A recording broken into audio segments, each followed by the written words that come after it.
Well, hello there, and hi. Um, Welcome. This is Harry Potter Abridged, and no, your ears do not deceive you. The quality is backed down a little bit on the audio because I'm having computer problems again.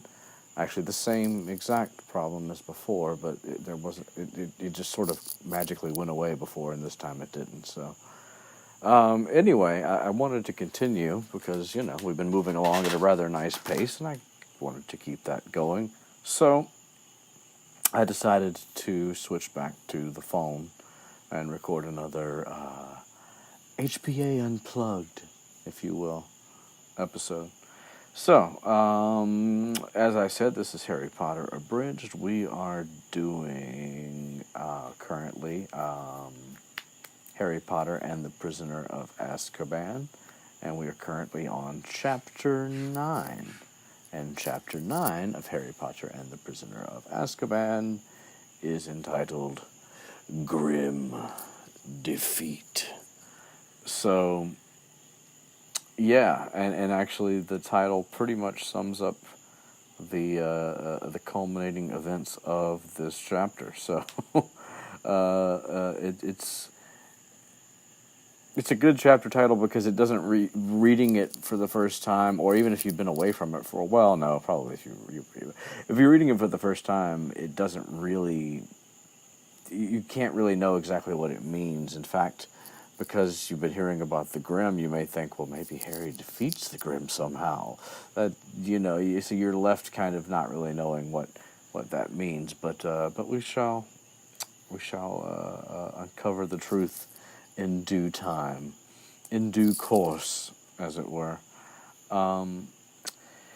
Right, so we ended the last chapter with everybody finding out from Peeves that Sirius Black tried to break into Gryffindor Tower, which, of course, prompted the question, how the hell did Sirius Black get in the castle? Anyway, it also prompted Dumbledore to move all the students into the Great Hall, which, I mean, is a solid plan. I mean, let's just face it. You got to get all the students into one place so that adults and older children can watch them and the castle can be searched. So Dumbledore moves them all to the Great Hall, and all the other houses come in shortly after Gryffindor arrives there. So Dumbledore announces that they're going to search, and all the doors are closed, and he informs them they're going to need to spend the night in the Great Hall.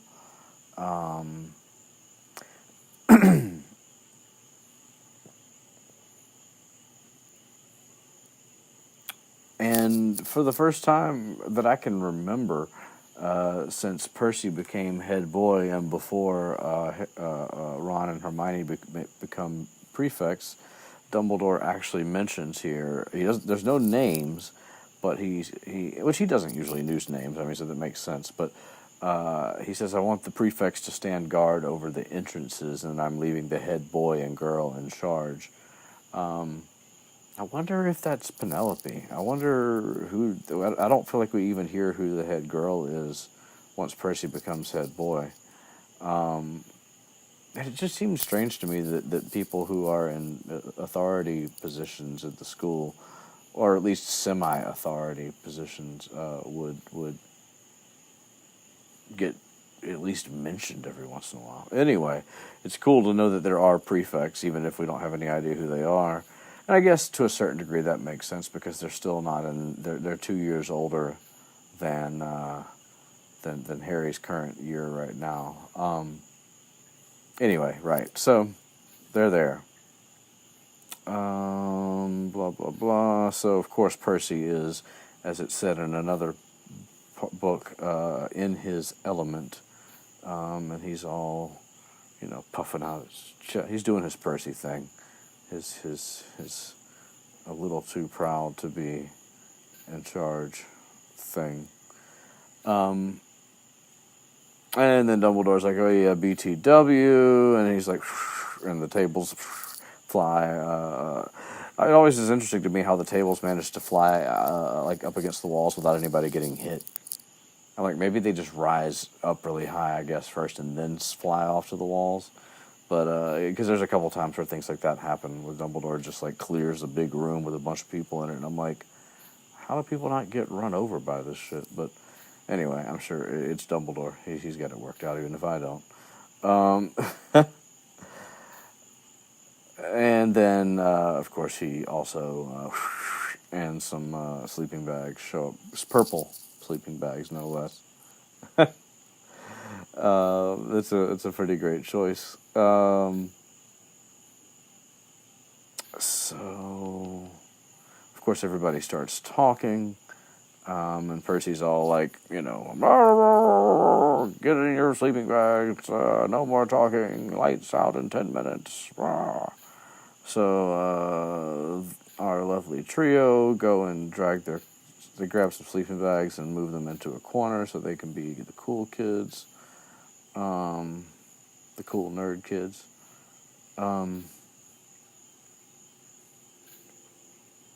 It's interesting that Hermione, of everybody, asks if they think that Black still might be in the castle.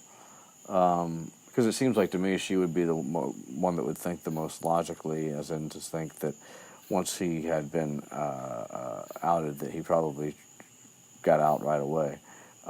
That's what I would think anyway. Like once you just say, okay, yeah, and I am going to address this. I thought about this earlier today.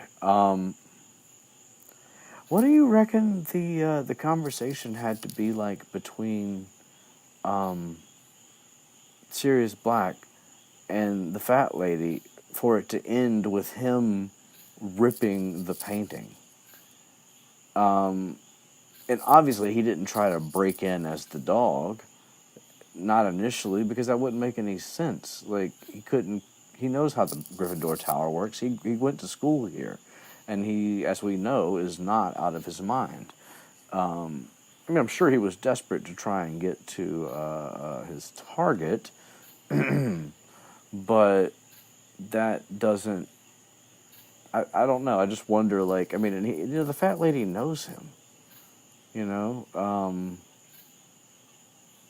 So like, how do you reckon that? Like that's what I want to hear. That's what I want in the comments today. No, but seriously, what do you guys think? Like, I've been thinking about this, and I'm just curious what anybody else. I'd love to see if she wrote like a scene, because I think writers do that, like to flesh something out, even so you can understand what the consequences are going to be, and you can sort of know in the back of your mind, like, this is the event that took place off camera, and this is how it took place, so that the rest of the story elements around it, the implication of what happened and the aftermath of what happened all makes sense, even without, us being privy to what happened. But I just wonder, like,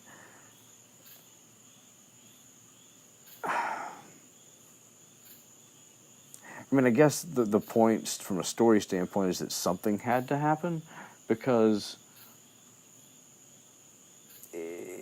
it would be less dramatic if the fat lady, say for example, came, I don't know, running into a painting in the Great Hall to say that Sirius Black had just tried to break into Gryffindor Tower or something like that, which is another way that could have gone, and maybe in my mind like makes more sense, because like I feel like he would have tried, and then when he failed, I mean, I don't know, maybe he would have tried to force his way, but it just seems weird that he actually, like, slashed up the painting, or at least that's what they made it sound like, or that's what, she made it sound like at the end of the previous chapter.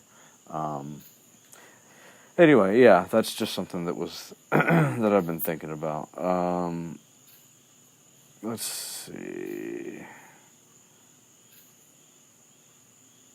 Anyway, Ron's like, well, Dumbledore obviously thinks he might still be in the castle, which, I mean, there is the idea of the fact that the castle's so big that it might have taken him a minute to, like, figure out how to navigate around, like, potential people finding him to get out or whatever. But my suspicion is that in reality, as soon as he lost his temper, which is what I'm assuming must have happened, and slashed the painting, that he then, like, realized, oh shit, like, I can't stick around now. I got to get the hell out of here, and was gone before anybody reached, obviously before anybody reached Gryffindor Towers, we didn't see him, but it was gone pretty quickly. So, anyway, and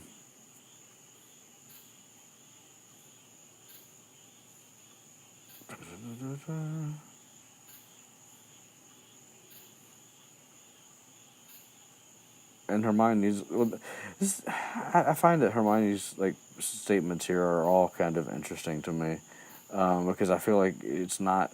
Maybe it's designed to show that everybody's scared, because I don't feel like she's thinking as well. But I don't know. Maybe I'm just looking at it wrong. Because she's like, we're lucky that he did this tonight, because everybody was in the Great Hall. So, and I'm like, do you really think that he wanted, like, I guess maybe because they've heard that he killed these, like, 13 people or whatever at one time, that they think he's bold enough to just, like, burst into the Great Hall where not only are there, I don't know, a dozen, almost 20 teachers maybe, somewhere in that neighborhood, and a bunch of, students, which, I mean, so sure, a lot of them are really, really young, but some of them are, 6th and 7th years that could, if it came to a pinch, they could defend themselves, especially at school where they're allowed to do magic anyway. So, like, I don't know, the idea that he could, that they would even think that he would risk something like that. It's kind of like, I think that they're smarter than that, at least based on other decisions and thoughts that they have.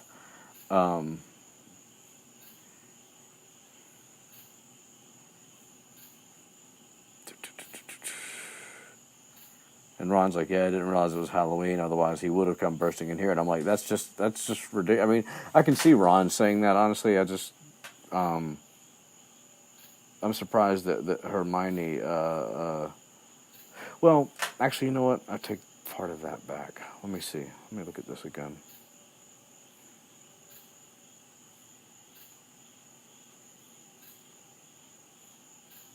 Well, it's kind of the same thing. She says, like, oh, it's the one night that we weren't in the tower. And it's like, yeah, but again, like, I mean, granted, I guess against just a tower full of students, maybe you'd think he has maybe an edge. That's still a lot of people to overpower. I mean, maybe, I guess, on the fear factor alone, a lot of people would just run without even, like, stopping to think about, like, could I defend myself against Sirius Black? I mean, he's got a nasty reputation, so yeah. But then Ron's the one who's like, well, he might have come running in here, or he would have, which I think is just crazy. But even Hermione reacts to that. But again, they're all scared. This whole thing just happened. They don't know anything about any of the situation, other than this thing happened. So anyway, and then of course everybody's like, how did he get in? And this is one of those times where Rowling is able to, like, kind of, like, do some exposition slash reminders. I guess the reminders at this point, or is this the first? I know it's only book 3, but I feel like it's started to come up before. But anyway, people are like, oh, well, maybe he apparated, maybe. And this might be the first time. Maybe is this the first time they mentioned the apparition as by name? Because this Ravenclaw who says it's like, just appear out of thin air, like, just to make sure that we know that that's what apparate means. And then another person suggests that he was disguised, and somebody else, Dean, actually suggests that maybe he flew in. And of course Hermione's just like, oh, Jesus, for the love of chicken, am I the only person who's ever read Hogwarts or history? And, of course, Ron's like, yeah, probably. Your point is... and, of course, that's where we get to find out, like, all the ways you can't just get into the castle. The main one of those being that you cannot apparate inside or out, into or out of the Hogwarts grounds. It's not possible unless you're like a house elf or a phoenix, apparently. But wizards cannot do it. Wizards and wizards cannot do it. So, and so Hermione breaks down like that there's like, protective enchantments and things to stop you from entering by stealth. And of course, she also mentions that, and this is what Dumbledore says in the beginning, or in the opening feast, that the Dementors aren't going to be fooled by disguises, and they're at all the entrances. And then they're like, they would have seen him fly in too, because that is something I was wondering about before. I think I've mentioned it back when it came up, when Charlie's friends stopped by to pick up Norbert, later known as Norberta. Like, how are they able to just fly up and land on the top tower, grab a dragon, and peace out without, like, there being anything? Unless, of course, like I've said before, now that I think about it, that Dumbledore knew this was going to happen ahead of time, and maybe he made it possible. Although the students seemed to think that it wasn't going to be a problem either, so there's that. I don't know. Maybe in the good old days there was less security, except for the Muggle repelling stuff. I don't know. It's an interesting thing. Maybe the school somehow recognizes former students who don't have anything against them, or who knows? It's magic, so there's like all these kind of possibilities, Yeah, of course you know. You read the books, or you're reading them. Right, so Percy calls lights out. Lacey. That's Percy, lights. It happens.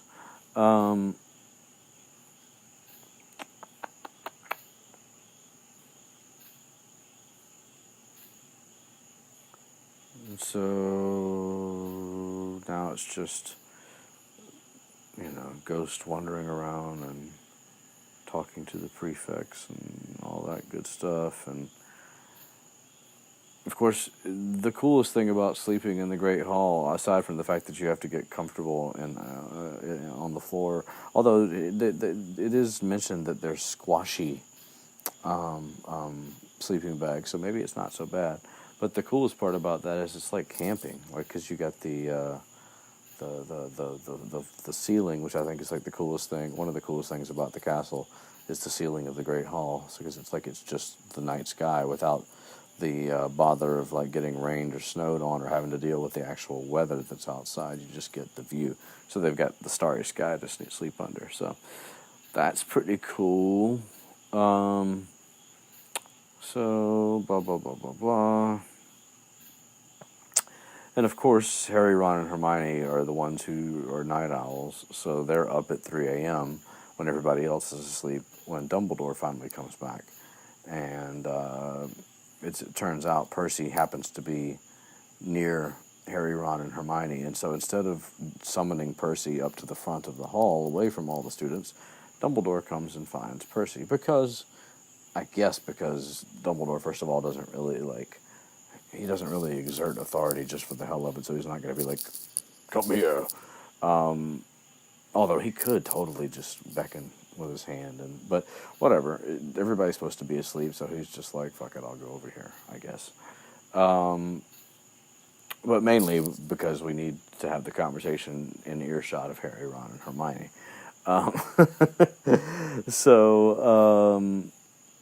So now they pretend extra. It says they pretend to be asleep, but I'm like, shouldn't they have been pretending to be asleep if Percy was nearby anyway? Like, they pretended harder to be asleep.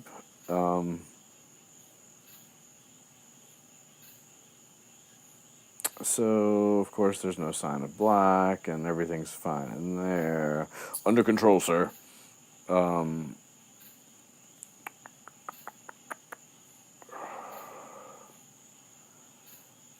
we find out there's been a new guardian put up at Gryffindor Tower, and that they can move back in tomorrow.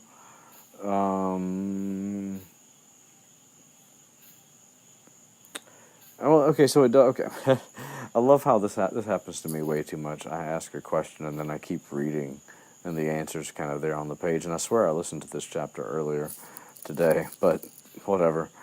The little details just slip by you sometimes. It says that the fat lady said that she refused to let Black in without the password, so he attacked. It's still, you know what though? It doesn't change my question about what do you think the conversation would have had to have been for that to actually go down like that, because that's a very succinct summary of what happened. That's not the detailed account of what actually happened. You know what I mean? When you look at like the scoring chart for a game, you know, you see like goal, but you don't see like, you know, pass this way, which then was like done this and that, and then the goal, like you just see goal. So this is that was probably the worst example ever, but you get my point. So I still am curious. Anyway, needless to say, the fat lady is distressed. Because obviously he must have lost his temper. I just wonder. I don't know. Maybe it was very simple. Maybe he was just like, I've got to get in. You know. I just wonder, did he like try to even reason with her? Did he like try to tell her why he was trying to get in? Like, are we supposed to believe that somehow, like at this point in the story, like Sirius is more savage because he's fresher off his breakout, even though he's been out for a while now? And he didn't really seem like he was that savage while he was in either. He was just, I mean, obviously not happy, but apparently not too sad either. Like, just, like, kind of determined. Anyway.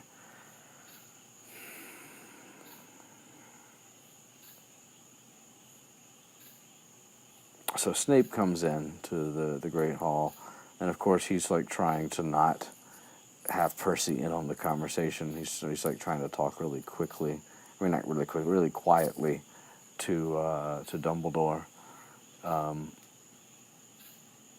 At first, he's just explaining, you know, like what all's been searched, which is basically everything else that was left to be searched, apparently. And Dumbledore does say that he didn't really expect Black to linger, which. Exactly. I mean, it wouldn't make sense. You don't want to get caught, no matter what it is you're trying to accomplish. Since the name has not been cleared, being caught obviously means back to the Dementors again. Although it seems like he might be able to escape again if it came down to it, since the way we find out how it happened later. Anyway.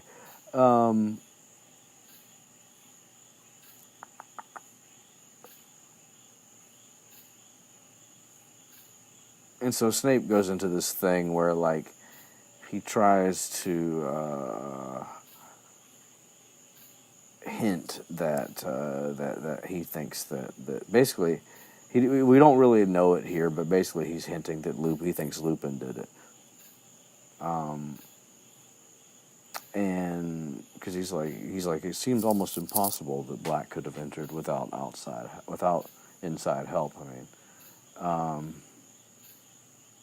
And Dumbledore's like, yeah, I don't think anybody here did that. I don't distrust anyone here. So, I mean, and at that point, I think Dumbledore has a good, you know, reason for believing that, actually. It's not just that he has blind trust, it's just that, like, everybody has the same opinion of Black at this point in our story. Everyone. And so nobody would be fool enough to let him in. And that includes Lupin at this point in our story.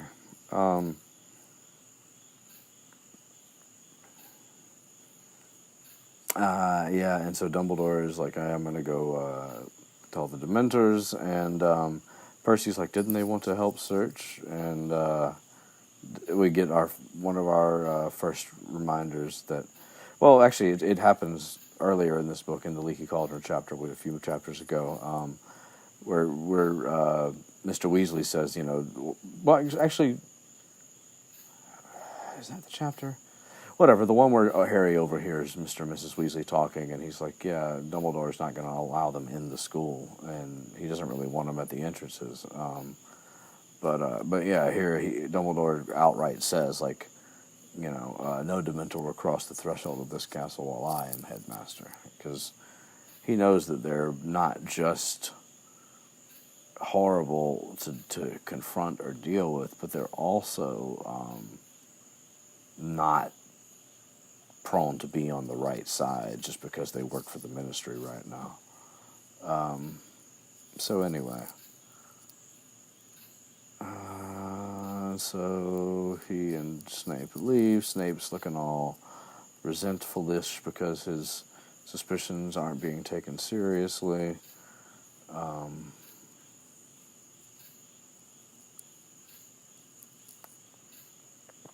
And they're all just kind of like, huh, what was that all about? And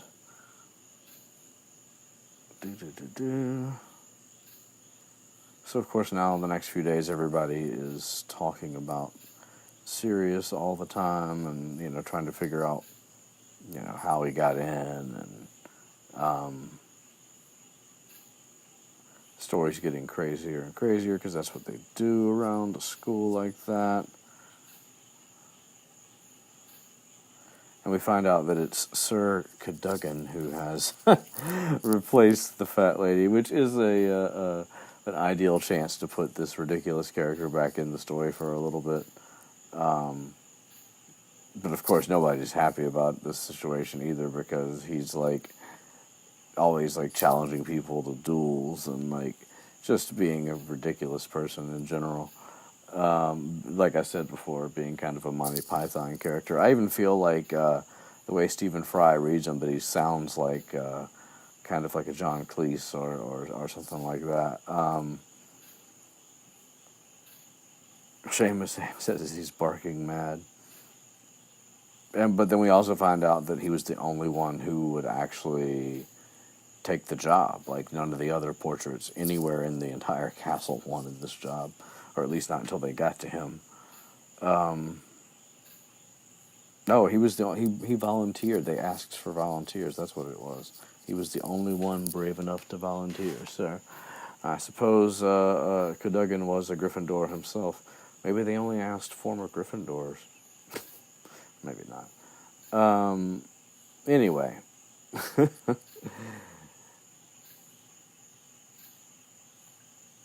And Harry's like having to deal with, like, in addition to dealing with Sir Cadogan, he's having, like, teachers are like walking along with him in corridors, and like Percy's like following him everywhere too, and Harry suspects that Percy's acting on Mrs. Weasley's orders. I'm like, maybe, but like it could be even Dumbledore.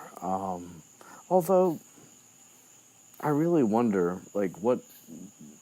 I mean, well, I don't know. I guess once somebody breaks into the school, they break into the school. Like, despite the fact that it actually was done when everybody was congregated somewhere so that he didn't have to see the students, they just think it was happenstance or a lucky chance. So, I don't know. The idea of him breaking in during the middle of all the classes seems crazy to me, but again.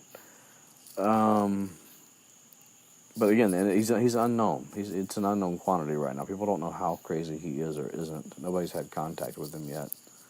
He's just out there. And breaking in is not something that makes you look particularly innocent or sane, especially when you attack a portrait.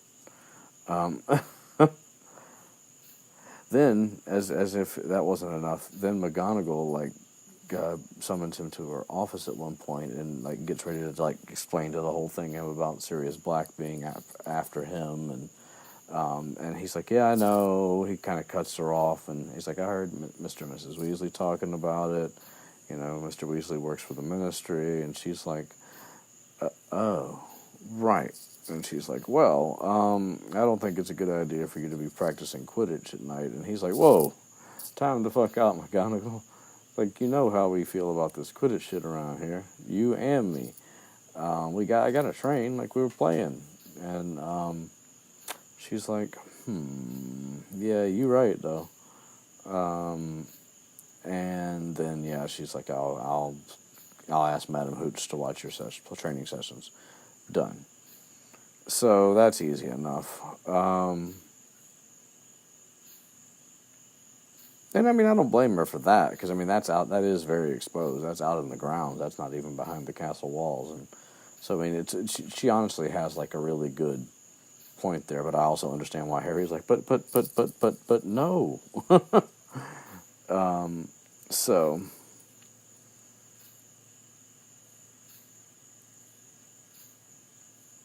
and so, of course, as we get closer to the first match, the weather starts getting worse, because that's pretty much what always happens at the beginning of the Quidditch season. There's always at least one match where they're like soaked to the bone, it seems like.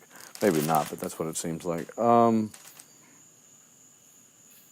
And then they get right up to the match, and then they find out like the week, less than a week beforehand, or maybe just a little before, that they are not, in fact, playing Slytherin in the first match, which they usually do.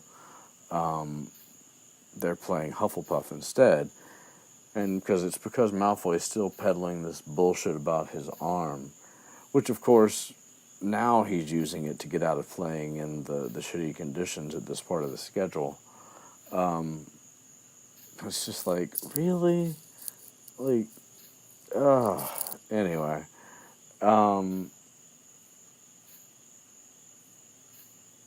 It's like we discussed, and when people have commented, and I've said it too, it's just amazing that he's getting away with this at a magic school. So anyway, and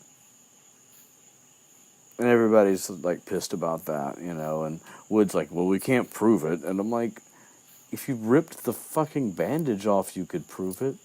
Like, what do you think's under there? Do you think, I mean, I don't know, it just was a hippogriff,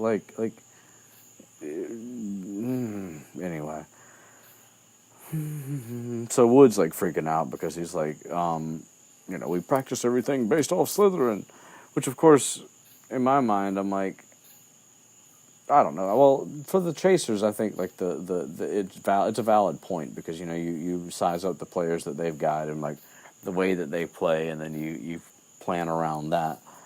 For Harry, I feel like Harry always does what Harry does when he doesn't really have to play all. He decides how he's going to play against the other Seeker based on what happens in the actual game, not like some preordained plan. At least it doesn't ever seem like it. Anyway, but so he's kind of freaking out, and then we get our first mention of Cedric Diggory, which is a nice plant for what's going to happen with him in the next book.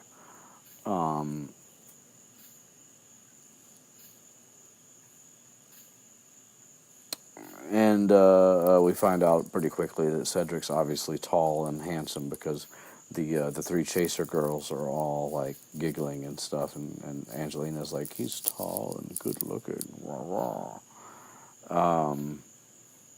Anyway, and the guys are like, rah, rah, rah, he's stupid, rah, rah, rah. Girl guy stuff. But Fred's like, don't worry, Oliver, we're good. Hufflepuff are easy. And Wood's all like, that was completely different conditions. It's a different side, and blah, blah, blah, blah. He's like, we can't relax. We must have our focus, blah, blah, blah. But it was after the last training session, so really they just have to like kind of mentally prepare for it. Because there's not like they can really like go out and train based off of Hufflepuff now. So anyway, and of course the rain's just getting more and more ridiculous, just like, just insane weather. Wind and rain, howling. And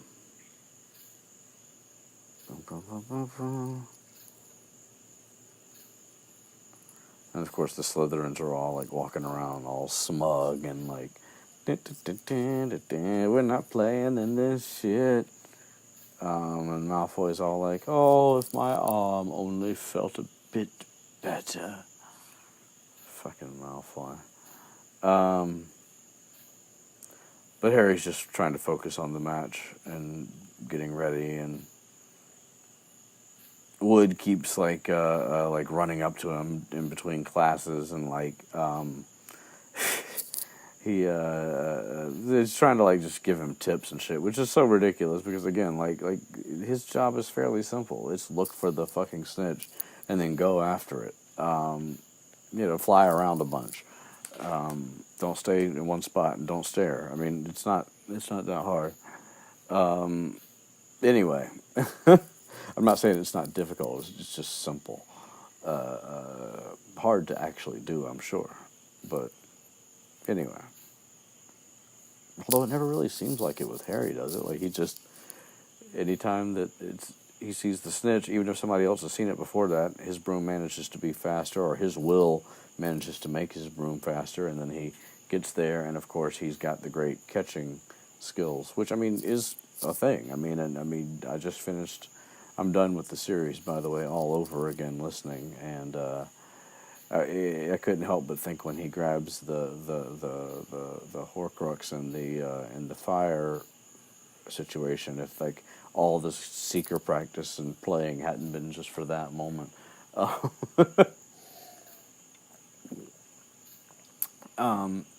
Not to mention, it also makes him really good at disarming people and catching their wands, which is also something that happens at the end of the book too.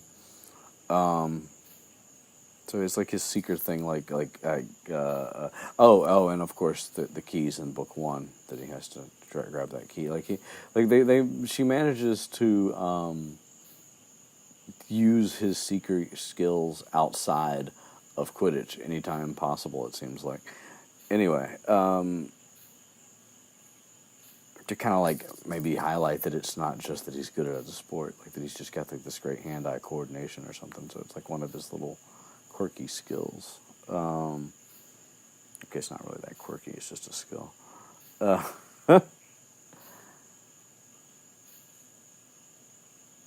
Anyway, so one of these last times that Wood pulls Harry aside, like freaking out or whatever, is that he like ends up talking to him for so long that he makes him late for a defense against the dark arts, which of course Harry hauls ass to get there, but all the same, he's not really worried that much because it's Lupin, except that when he runs in and is like, "Oh, I'm sorry, lady, Professor Lupin," no. And it's Professor Snape. And he's like, "God damn it." And he's 10 minutes late, so of course Snape takes 10 points from Gryffindor.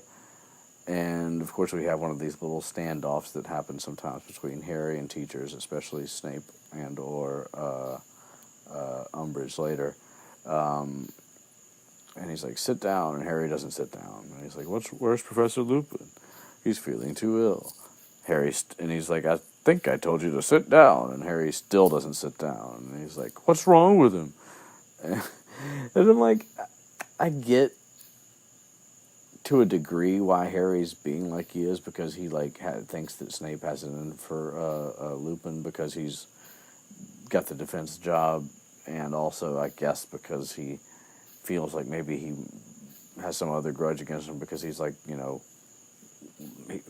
he thinks that he's gonna poison him, I guess, because of the potion thing, and just I don't know. Anyway, so Snape's finally like, "Listen, he ain't dying, and also 5 more points from Gryffindor because I already asked you to sit down twice." So Harry's like, "Okay, fine," and so he goes and sits down. And so then Snape proceeds to be a big fat asshole because that's what he likes to do, apparently. No,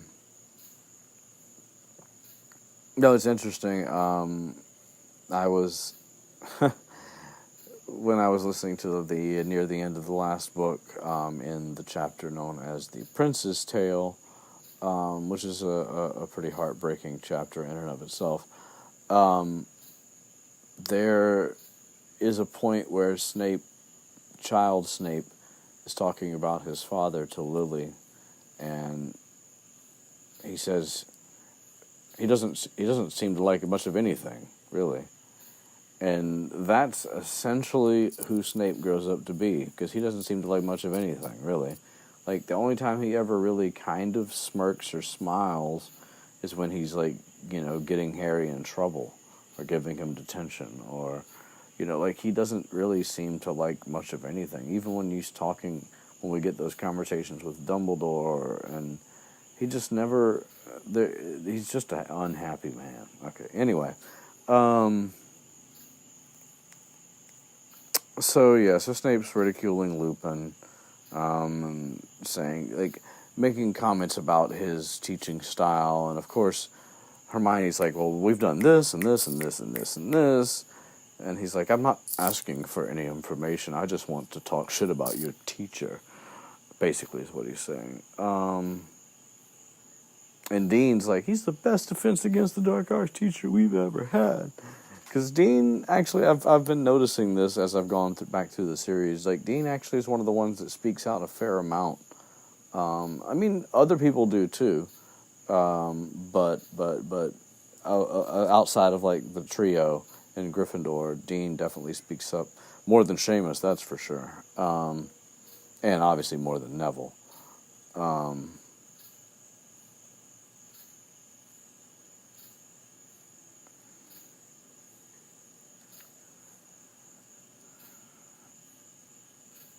Blah, blah, blah. So, anyway, even though Hermione's just told him where they are in the books, in the in the lesson, in the book, in their curriculum, in their course, whatever the hell, and she's even was going to tell them what they were due to do next and everything. Snape's like, we're going to today look at, and he just flips way back to the book looking for a specific chapter, as it turns out, werewolves. And Hermione's like, but we're not due for that yet. Hinky punks, we're supposed to do hinky punks.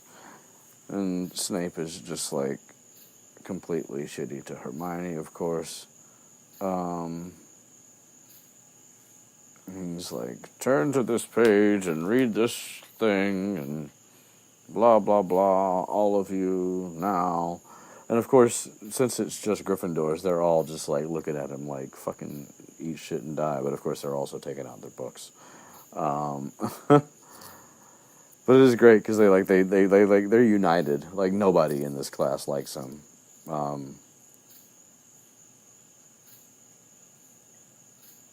And so then Snape asks about who can tell the differences between the werewolf and the true wolf, and nobody somehow. I mean, I guess there's not that many of them in there. Now I think about it, but I'm like, somehow Hermione's the only one who knows. Anyway, and it's so shitty because, like, he's basically like trying to like tell on Lupin for being what he is, which is a werewolf. And yeah, that's one of the spoilers for this book, but whatever. We do spoilers here when we feel like it, and when we don't, we don't. But we do. More than we don't.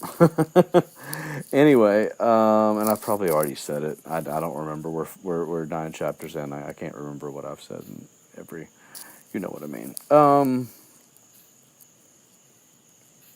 So he's all like, I can't believe Professor Lupin hasn't taught you the basic distinction. And Parvati then actually speaks out. She's like, we haven't gotten that far. And, so yeah. So he's making a big deal out of this whole werewolf thing. He's like, never thought I'd meet a third-year class who wouldn't even recognize a werewolf.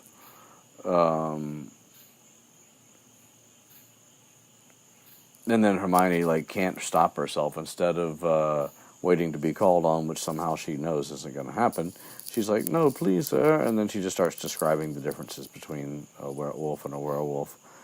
And Snape cuts her off and takes more points from Gryffindor and calls her an insufferable know-it-all. And as it is mentioned, it is a mark of how much the class basically fucking hates Snape's guts that they all glare at him. Because they've, of course, all called Hermione a know-it-all. Because, I mean, she kind of is, even though she's just really smart. I mean, the thing about actually, she's not really what I like to call a know-it-all, because know-it-alls don't usually know it all. They're the people who act like they know it all, you know. But like, if you really challenge them and you're actually smarter than them, then like you find out pretty quickly that they're just pretending, and they're working off the principle that you're not going to know enough about what they're talking about to know if they're wrong or not. Hermione is nothing like that. Hermione is just a brainiac. She's just a super nerd, you know, and she's, you know, very much okay. And Adva and I were having this conversation the other day. She was pointing out something I said about Hermione always wanting to be the best at everything, and then her not so much argument, but her explanation of it was not so much that she wants to be the best at everything, but that she just wants all the knowledge. You know, she's just like, she thinks that it's like this. I mean, and it is like this privilege and this like amazing thing to have been born with this trait, and there's like all this whole like new store of knowledge outside of whatever she was learning in the Muggle world, you know. And so like she's just enthralled by it. She's kind of like Colin Creevey without being quite so Mickey Mouse voiced and giddy. And so yeah. Anyway, so again, even though people might call her a know-it-all, she's maybe they mean it like more literally, because it does kind of know, maybe not all, but a lot, a whole lot. Like, I mean, it's, if anything, this story and this whole overarching story is about how your friends and your family and your loved ones help you and how you help them. Because Harry wouldn't have gotten as far as he did without Hermione and Ron, especially Hermione. None of them would have. Like, the three of them as a trio wouldn't have gotten nearly as far without Hermione. Anyway.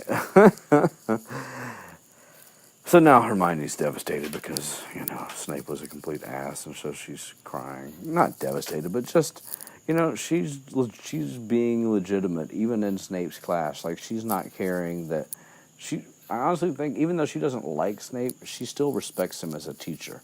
And so when it comes to the pure academic bit of it, she's like, she wants to be the best student she can be, no matter whose class she's in. Let me put it that way.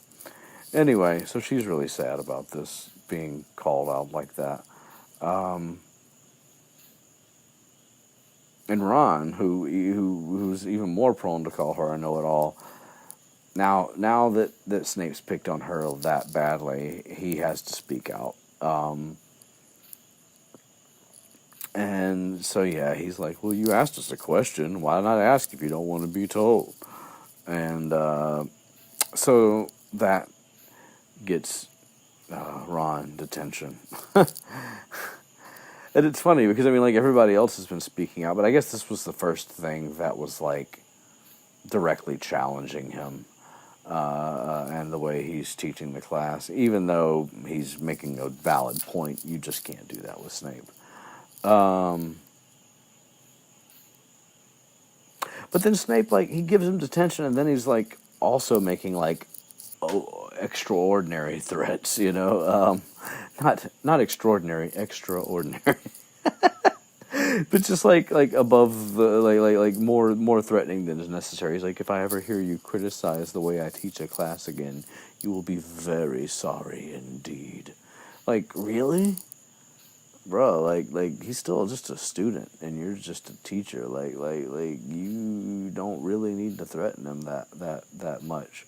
I mean, I know it's like undefined threat, but I mean, it's not like Ron, like, I don't know, stood up and like threw something across the room or something. He just made a comment on something. Anyway,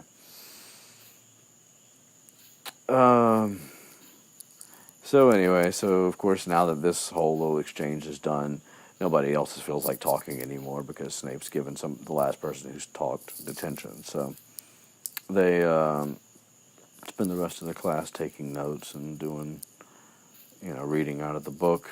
Meanwhile, Snape just like walks around like looking at old like homework, I guess, or whatever, and he's like making shitty comments about Lupin. And then at the end of the class, he's like, now you're going to have to write an essay to me on the ways you recognize and kill werewolves. Why and kill, I think, is kind of a little ridiculous too. Like, I mean, maybe that's in the book as part of it, but I'm like, really? Like that's extra too. That's real extra of you, Snape. And he wants like 2 rolls of parchment, and like it's ridiculous.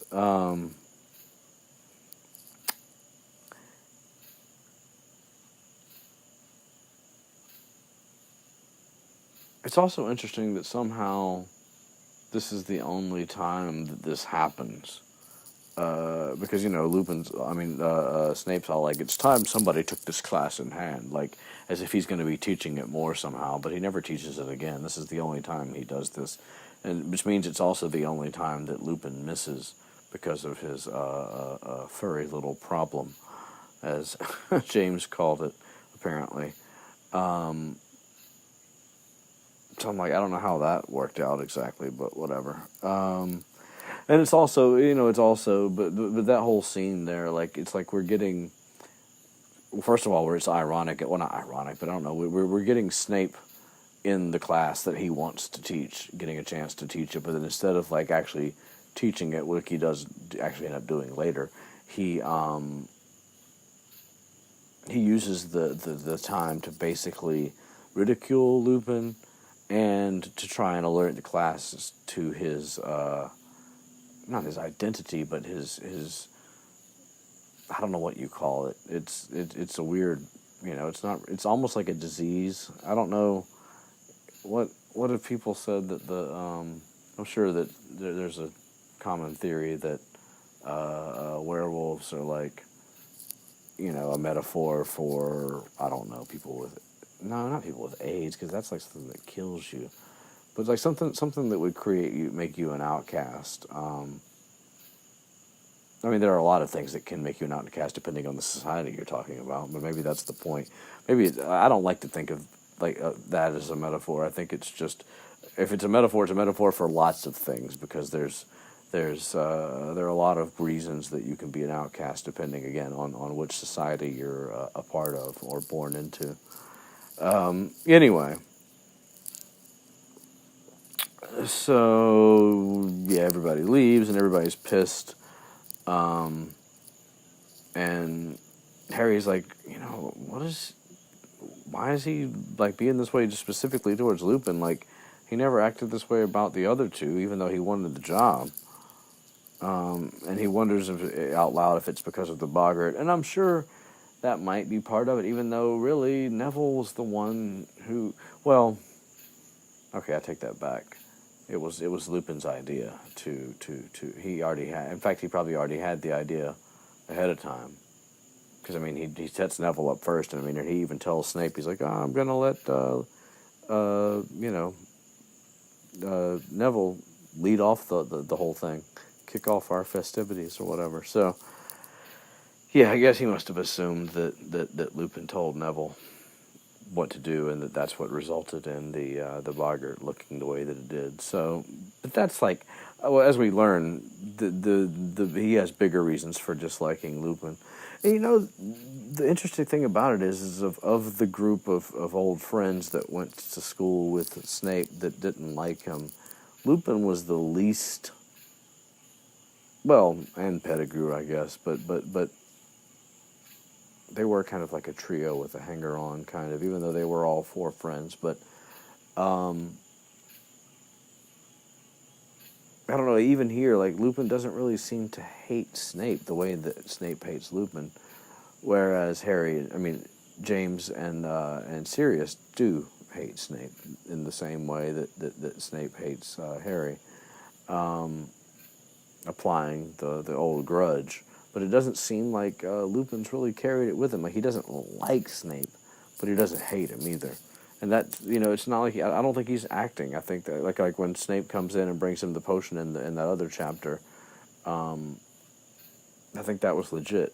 But Snape, And that's like a big theme with Snape, obviously, is that he can't keep it under control. He can't let go of the grudges, and it's like it's ruined his life, basically. He's just a sour man. Anyway, let's not beat that horse any deader. So we find out that Ron's detention is having to scrub out the bedpans in the hospital wing without magic. Ron gets the worst cleaning jobs for detention, too. Oh, man. Like, the trophy room, and then with his slugs on top of it, and now the bedpans. Ugh. And Ron wishes that Black would have hidden in Snape's office and taken care of him. Which is funny because, given a choice, I mean, I'm not saying that Black would have just done it, but anyway, whatever.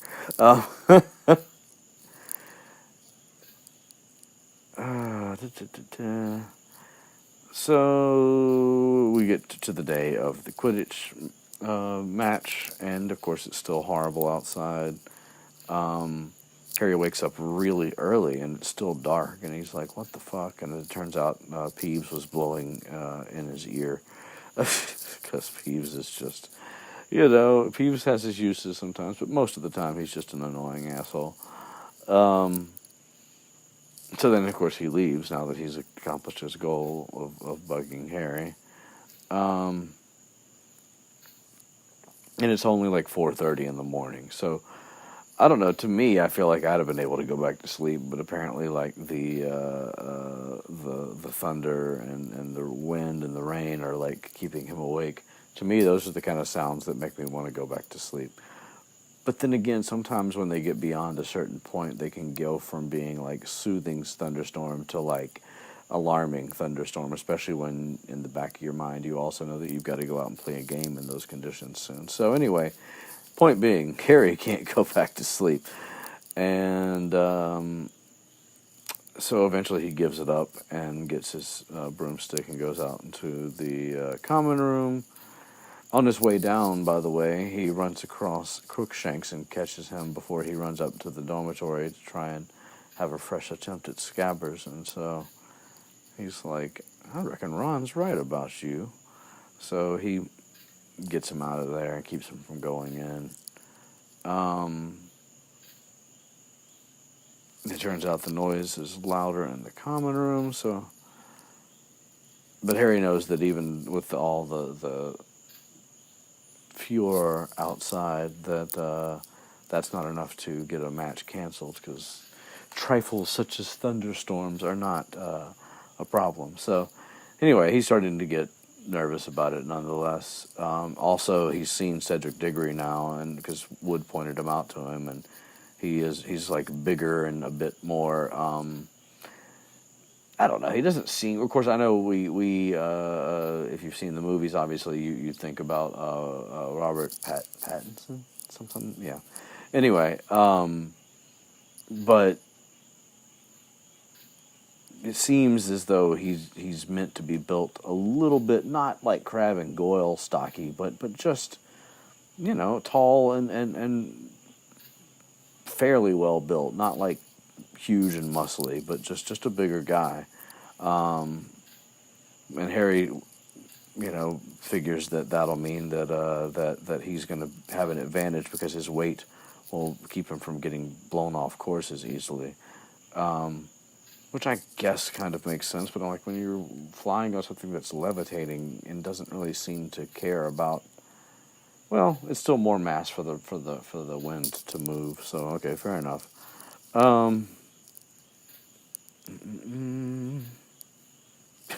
So he hangs out in the common rooms for a while, and he has to keep stopping Crookshanks every so often from trying to sneak up to the boys' dormitory again. I thought maybe there was a door to it. Maybe not. I was thinking maybe like once he got out and closed the door, that would be enough, but apparently not. Anyway,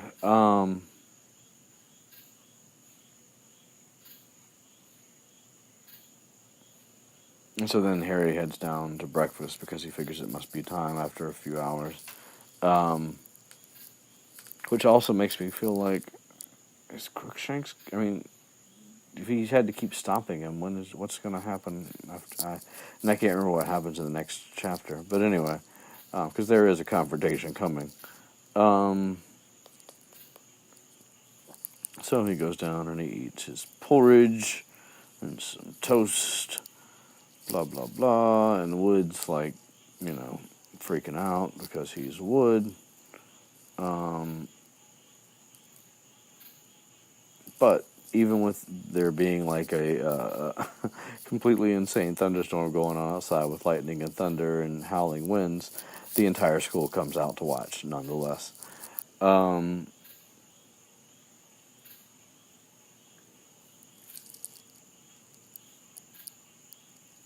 Harry catches a sight of Malfoy, Crabbe, and Goyle laughing at him because, of course, they're just, that's who they are. And Wood doesn't, he can't, he can't even, like, bring himself to give, like, his usual pep talk. Like, he's just, I don't know, it's like something about not playing Slytherin, and then the storm itself, he must have a bad feeling about this. So he can't get anything out. So, and the wind is like so ridiculous that they can hardly even walk standing up straight. I mean, it's like fucking insane. They can't even hear the crowd cheering from the ground. And of course, Harry's glasses are like getting like sheeted over with rain, and he can't see for shit. And so the Hufflepuffs comes out, and Diggory and Wood shake hands, and Harry reads Madam Hooch's lips saying, "Mount your brooms," and then they kick off. And Harry's having a little bit of trouble controlling his nimbus, but it's not too bad. But he's immediately soaked within a few minutes, and, like, he can't see hardly, and, like, finding the snitch is going to be, like, insane. So it's just, like, a complete clusterfuck. And he's just, like... And, like, he can't make out who's who, and he almost gets hit by a bludger a couple of times because he can't see them until they're, like, right on him. And and not just because of the rain itself, but the rain, like, fucking up and clouding up his glasses. So he's just, like, flying around, losing track of time, and he almost hits, like, some other players because he doesn't even know if they're teammates or not, because the everybody's so wet that the robes, like, don't even look. He can't even see the color differences. I mean, it's very it's well described to let us know that conditions are at their worst. And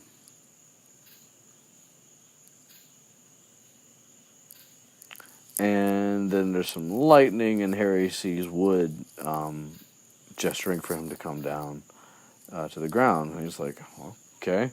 So it turns out Wood called timeout. And we find out they're 50 points up. But Harry's like, I don't know what to do, because he's like, Wood's like, we got to get the snitch, or it's going to be like, we're going to be into darkness. And Harry's like, I have no chance through these glasses. And then, did I mention that Harry wouldn't have gotten very far without Hermione? Well, yes. Hermione shows up, and she's like, here, give me your glasses. And she's like, boom, impervious, boom. And he's like, oh, shit.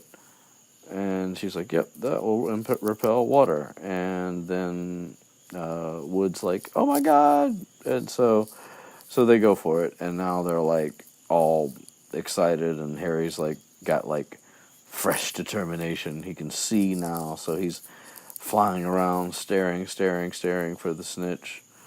And then more lightning, and I don't really understand. Well, I don't know. She writes there was a clap of thunder followed immediately by forked lightning, which maybe it was thunder from a previous lightning strike, but otherwise that's not how that works. You see the lightning, and then because of the fact that light travels faster than sound, you then hear the thunderclap after the lightning. But whatever. We'll just assume that there was a lot of lightning and that they were just back to back on this. Anyway, this next lightning happens, and in that. Oh, no, I'm sorry. Then another. I don't know why they. Okay, fine. The point is that it's getting dangerous, right? Fine. And then right after that, there's another bolt of lightning that illuminates the stands, and Harry sees the fucking Grim again. He sees the silhouette of a huge, shaggy black dog against the sky up at the topmost part of the stand, like at the very back. And Harry almost falls off his broom right then and there. And he's like, "Oh shit!" And he looked back, and the dog was gone. So obviously, the dog saw him freak out and decided to stop freaking him out. As it turns out, it wasn't. But Anyway, Harry sees the Grim. Then he's like, "Oh shit!" And then all of a sudden, he hears Wood calling his name, and he's like, "What?" And he's like, "Behind you!" And so Harry for once he actually is distracted and it costs him, and he's like, "Oh shit!" And so he turns around and he sees Cedric flying up the pitch, headed towards the snitch, and he's like, "Oh my god!" So he starts what would normally be in most cases the fly like a bat out of hell maneuver that he does, where he catches up to the person who's chasing the snitch and barely catches it right as their hand bumps against his, except that he gets about maybe halfway there, and all of a sudden things start getting weird, and everything gets really quiet, and the wind, even though he still feels it, isn't making noise anymore, and the sound in general just seems to have turned off. And then a wave of cold sweeps over him, and then he feels cold inside, and then he takes his eyes away from the snitch and the flight that he's making, and he looks down, and there's at least 100 Dementors. Why she loves to use the word, the 100 amount, I don't know, but there's 100 later in this book, and there's 100 when he remembers it in book 5, and then there's 100 guarding or floating around the entrance to the forest in book 7. But anyway, at least 100 Dementors are on the pitch on the ground below him, and he just he feels obviously the immense cold is just flowing through him, and then he starts hearing his mother screaming again.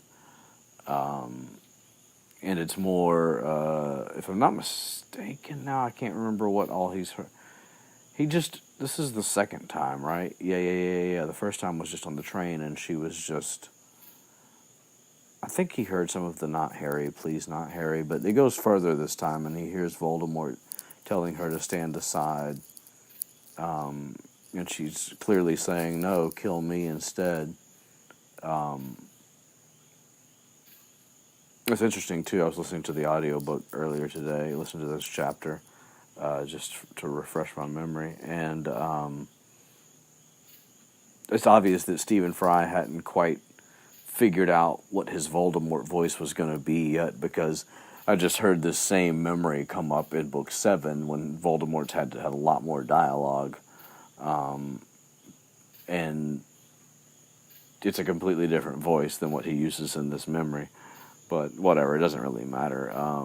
what's interesting is that his version of Lily's voice is almost the same. Anyway, and so yeah, she's like, not Harry, have mercy. And Rowling obviously knew what she was talking about, though, because it says there that it's a shrill voice was laughing.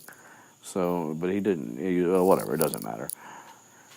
And so that's all Harry hears, and then it's like fade to black. And then the next thing you know, he hears voices, and they're saying things like, "Lucky the ground was so soft. I thought he was dead for sure, but he didn't even break his glasses." And so he's like, "Oh my God, what the fuck is what? I don't know what's happening. I don't know where I am. I don't know how I got here. I don't know shit, except that I'm hurting all over."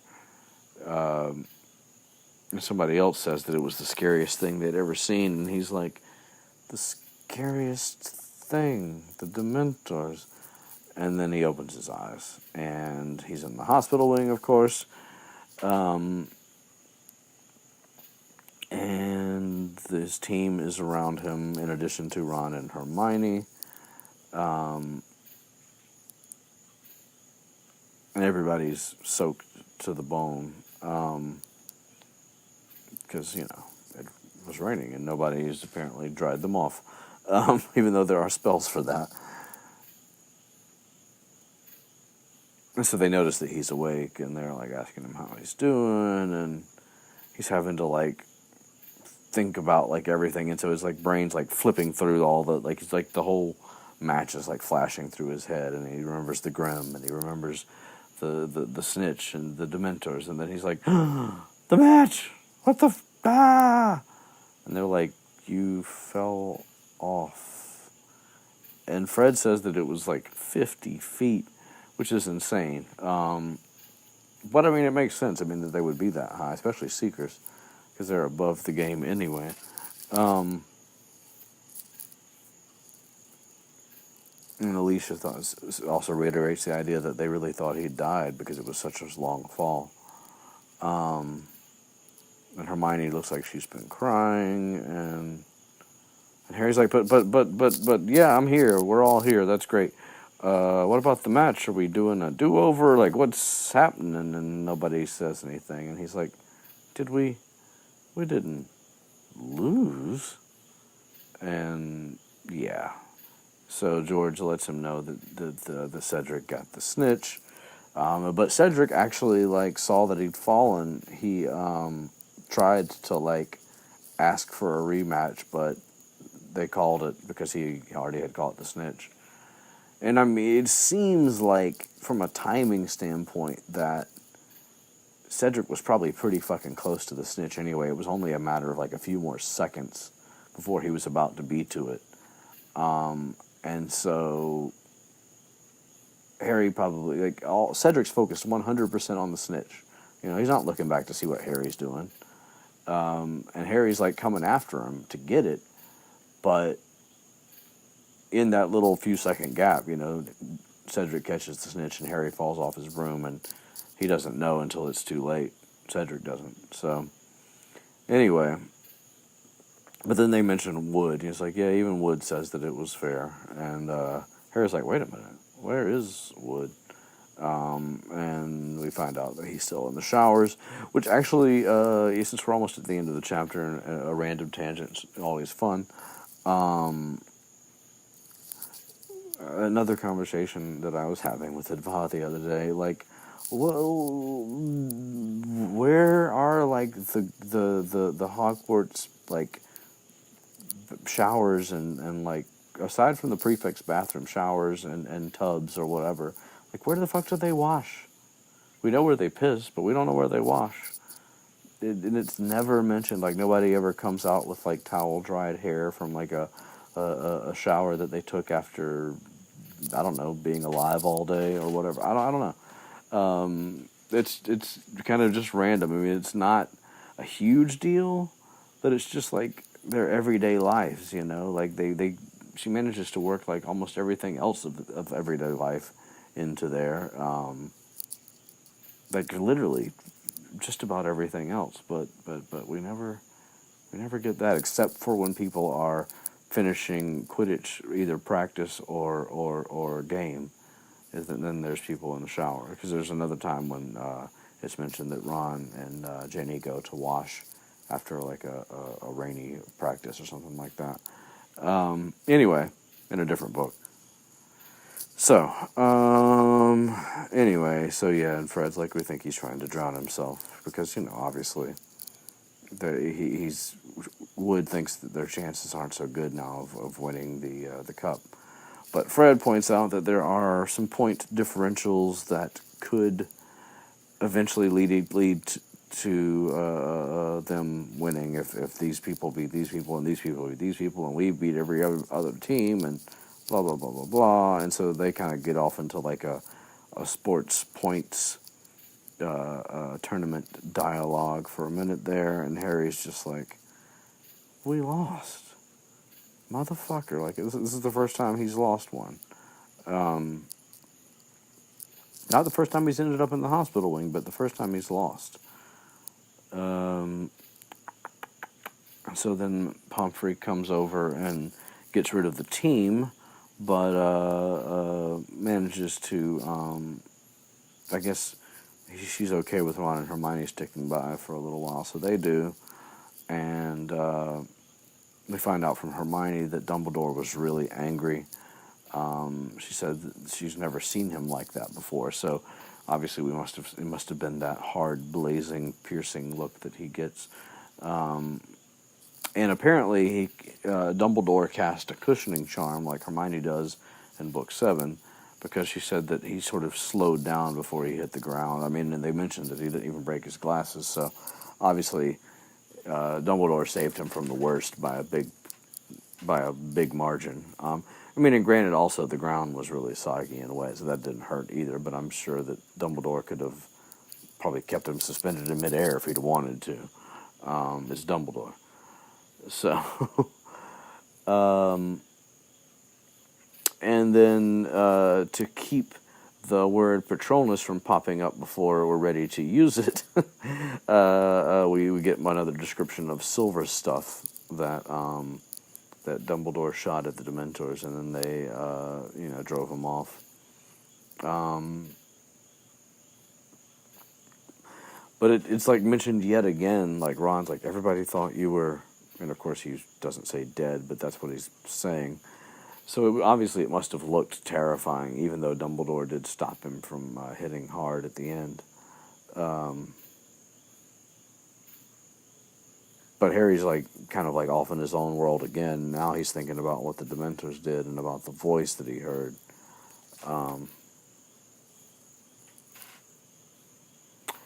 And so he's like, oh, right. They're staring at me and I'm like off in Wonderland. Hey, what happened to my broom? Which is like the worst question he could have asked, as it turns out. And they're like, and Harry's like, what? And Hermione's like, well, see, what had happened is when you fell off, it blew away. And Harry's like, okay, and she's like, well, see, it hit the Whomping Willow. And Harry's like, oh, fuck, not the Whomping Willow. And he's like, and Ron's like, yeah, Whomping Willow's not really down with that, like, being run into shit. We did that last year, remember? And so, yeah, so as it turns out, Flitwick, for whatever reason, gathered, not, when I say for whatever reason, I mean for whatever reason it was Flitwick as opposed to some other teacher. It doesn't really matter. Anyway, he apparently had, before Harry woke up, he had brought around the remains, as it were. And so she pulls out a bag that's down on the ground under the bed, and there's just a bunch of splintered wood and twigs. And yeah, that's the end of the Nimbus 2001, or is it? Oh, no, 2000. Not that's right. The Slytherins had 2001s. That's the end of his His oh God! If I edited, I would have edited that out. The end of his Nimbus 2000, and that is the end of this chapter. Let's see if we can.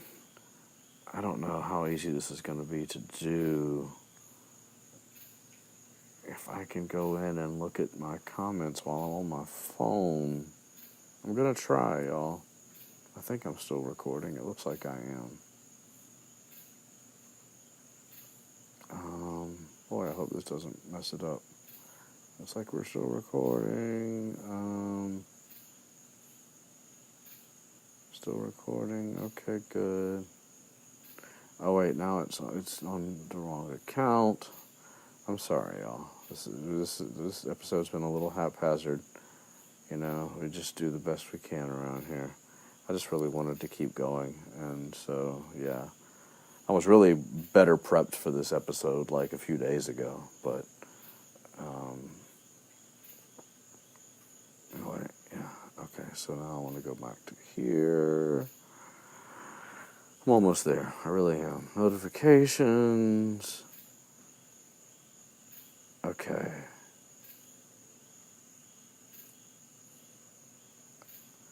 So Mandy is still catching up. So she commented on the Owl Post chapter.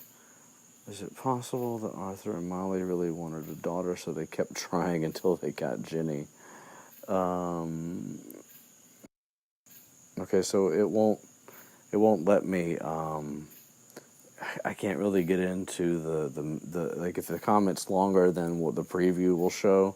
It won't let me go in there because it can't. It has to start playing the video to show me the comments, and as soon as it starts trying to play the video, it stops this recording. So what I'm gonna have to do is I'm just gonna skip this segment, and in the next one that I do from a computer, I will get to the comments all together. I apologize. I like doing that segment, but it doesn't look like it's going to be easy for me to do right now. So, yeah, I think that's going to be the end of the episode then, and we will see you guys next time, hopefully with a better quality recording back from a computer.